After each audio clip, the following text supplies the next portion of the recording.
ya sehat ya. Baik, sebelumnya perkenalkan saya Fadia, adik gizi yang bertugas pada pagi hari ini yang akan membantu menyelesaikan permasalahan ibu dan juga adik. Sebelumnya saya juga izin mengonfirmasi untuk pasiennya ibu atau adik? Ada mbak. Oke, adik namanya siapa? Budi. Oke, adik Budi. Untuk ibu atas nama siapa? Rosa. Oke, Ibu Rosa dan adik Budi. Di sini saya akan menyampaikan ulang ya, tujuan kita melakukan edukasi pada hari ini adalah untuk membantu menyelesaikan keluhan atau permasalahan yang dialami oleh adik Budi ini. Nah, mungkin saya akan menyampaikan dan juga menanyakan beberapa pertanyaan terkait adik Budi ini. Mungkin Ibu nanti bisa membantu untuk menjawab. Apakah bersedia? Boleh mbak, silahkan. Oke, baik. Untuk sekarang itu untuk umurnya berapa ya, Bu? Adik sekarang 3 tahun 8 bulan 3 mbak. tahun 8 bulan ya. Untuk BB dan TB-nya itu sesuai dengan data yang diperoleh itu ada di 10,8 kg dan juga TB-nya itu ada di 101 cm ya? Iya betul. Oke. Sebelumnya apakah ada keluhan sebelum atau ketika di rumah sakit gitu?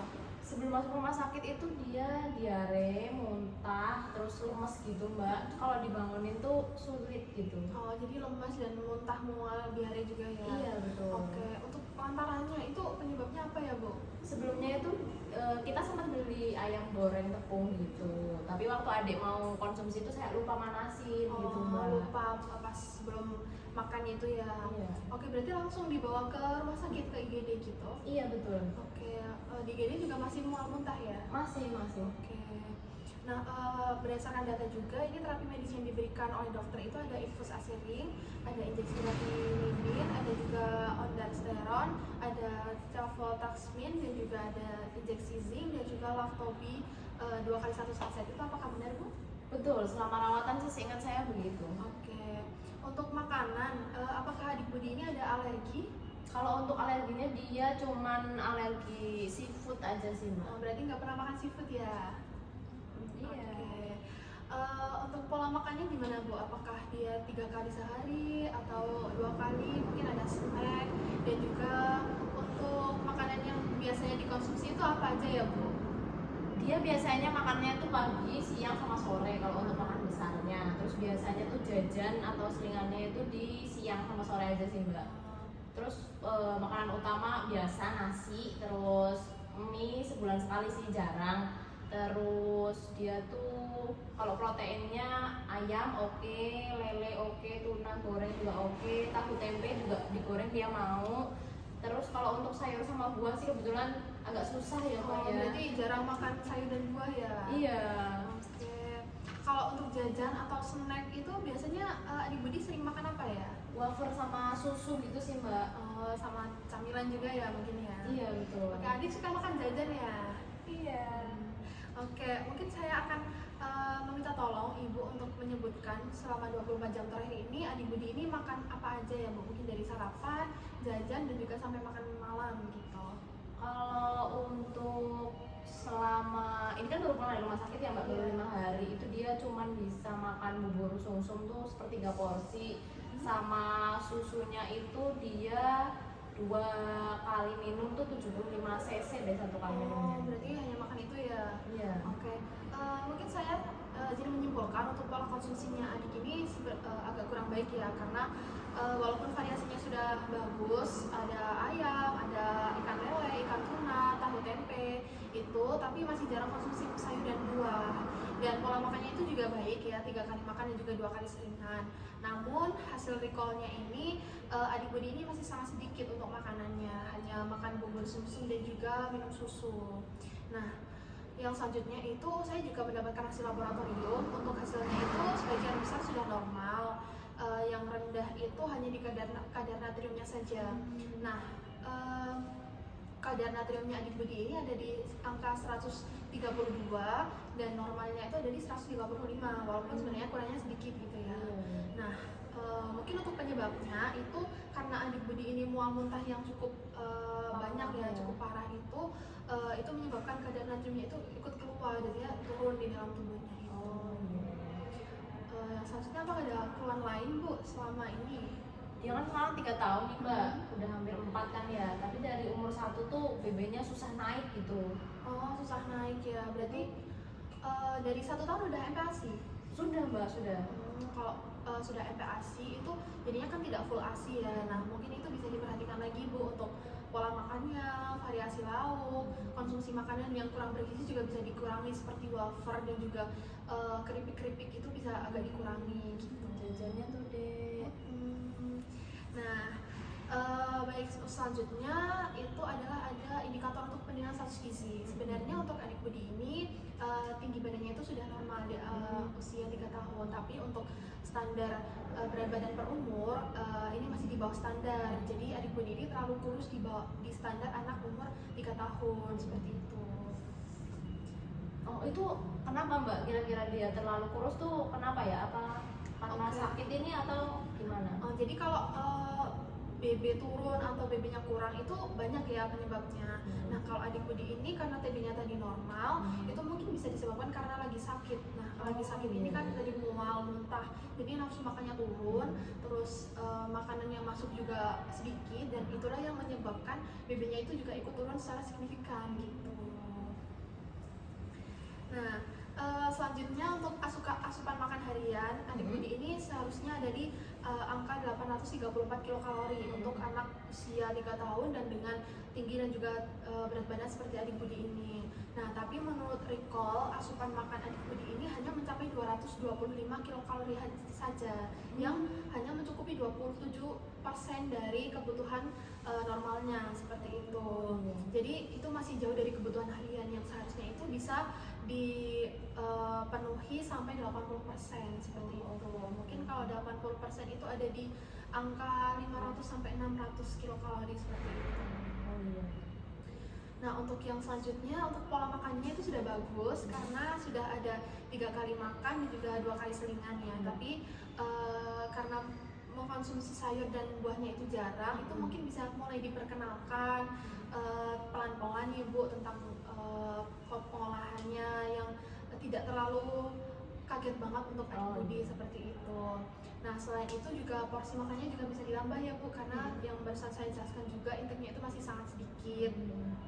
Terus yang selanjutnya karena adik Budi juga masih sering minum susu ya. Nah, saran saya itu sebelum makan itu jangan dikasih susu dulu, karena kalau udah minum susu nanti kan udah kenyang, jadi makannya jadi sedikit gitu.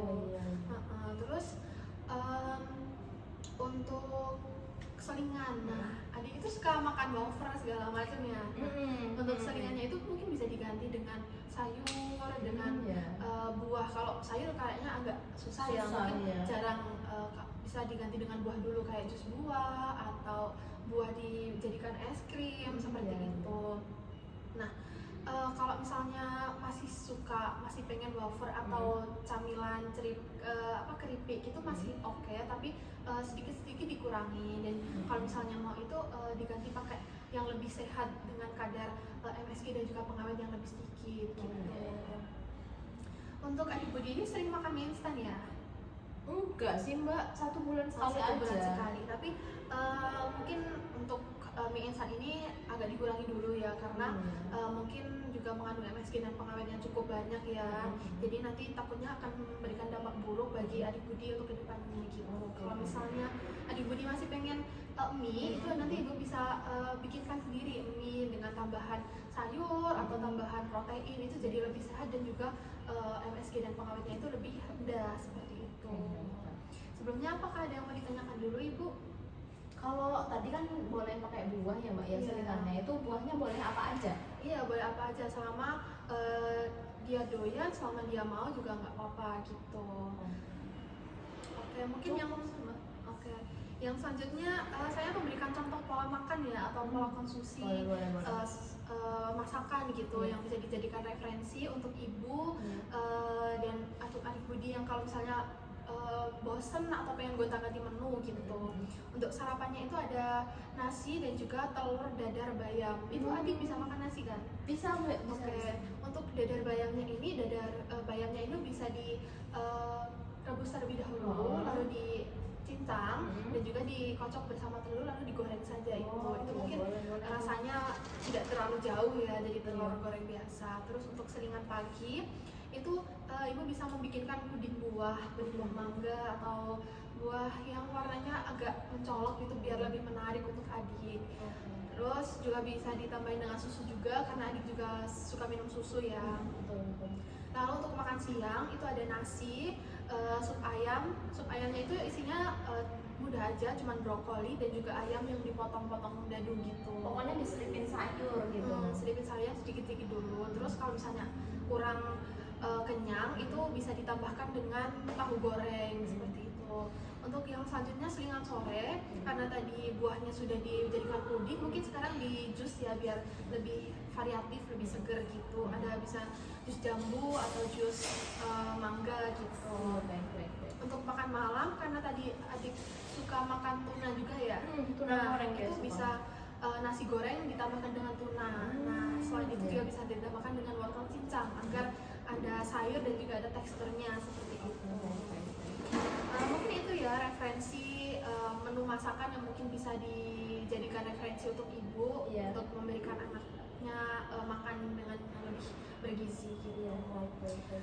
Yang selanjutnya itu saya ada poster yang akan menjelaskan tentang permasalahan adik Budi terkait dengan tadi keracunan makanan, mungkin juga lemas karena kurang cairan seperti itu. Jadi tadi itu adik Budi itu kan lantarannya karena makan ayam goreng yang belum dipanaskan ya. Jadi itu merupakan salah satu indikasi keracunan makanan seperti yang sudah dialami adik Budi juga ada muntah, ada juga diare, ada kram perut dan juga demam. Itu salah satu gejala-gejala keracunan makanan.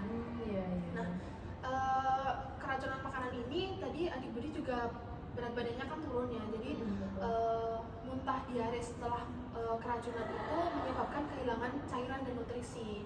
Jadi sehingga anaknya itu bisa mengalami dehidrasi dan juga berat badannya itu tuh turun karena asupannya itu keluar semua waktu muntah seperti itu. Nah, bagaimana sih biar kejadian seperti ini tidak terulang lagi gitu ya, tidak keracunan lagi gitu. Yang pertama itu yang pasti menjaga kebersihan diri dan juga membersihkan peralatan sebelum dimakan, sebelum digunakan untuk makan seperti itu. Cuci tangan ya, Dek.